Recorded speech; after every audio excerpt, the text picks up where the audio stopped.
Vegeta finally got his moment of shine in the Tournament of Power, so let's get right to it.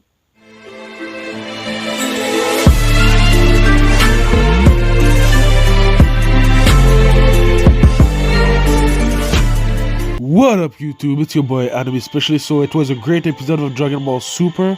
I know we were waiting for this episode to air, but I'm mostly hyped about what's gonna happen in next week's episode.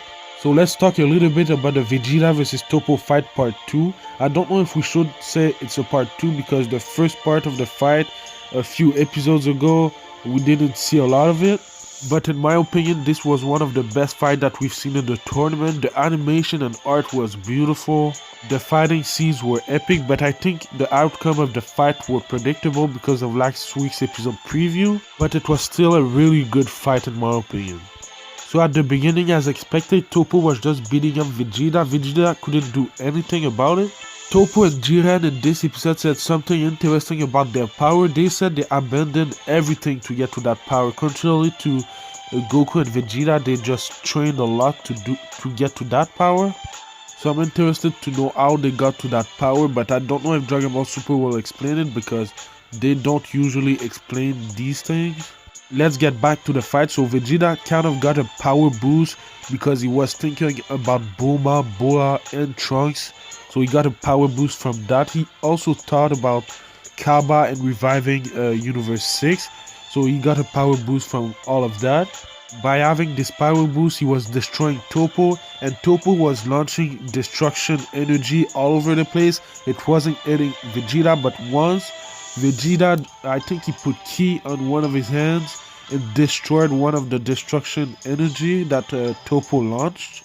This punch by Vegeta reminded me of the punch that Vegeta Blue did against Fuse Zamasu. If you play Dragon Ball Xenoverse 2, you've used this attack probably, so it reminded me a lot of this attack.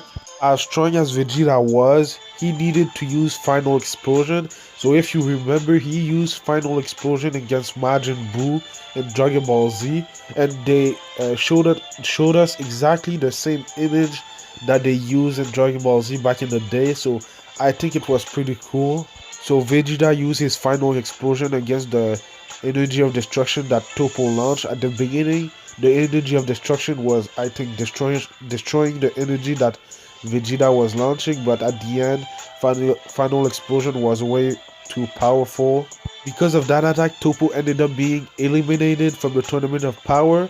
So if you remember well in Dragon Ball Z, when Majin Vegeta used Final Explosion, he died. But because Vegeta ascended the level that he was then, now that he's a Super Saiyan Blue, this attack can't kill him because his body is way stronger than it was. That's what they said in the episode. Now there's only one member left of Universe 11 and it's Jiren. In Universe 7 there's Goku, Vegeta, Android 17 and Frieza.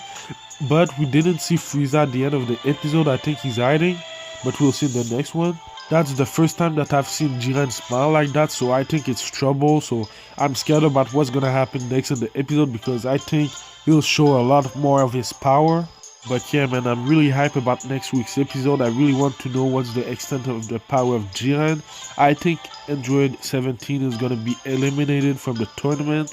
And I think Frieza is still going to continue to stay in hiding. Vegeta and Goku will still team up to beat Jiren, but I don't think he's going to do a thing. At first, in the last few episodes, Jiren was struggling a bit, but now I don't think it's gonna do a thing because he's going to show the full extent of his power. But yeah, like I said, I'm really hyped about next week's episode. Let me know what you thought about this week's episode in the comments down below. I grade this episode 8 out of 10. It was a really good episode. I do Dragon Ball Super reviews every Saturday night, so subscribe for that. I do anime news and anime reviews every week, so like, comment, and subscribe for that. Thank you for watching, and I'll see you in the next video. Anime Specialist out. Peace.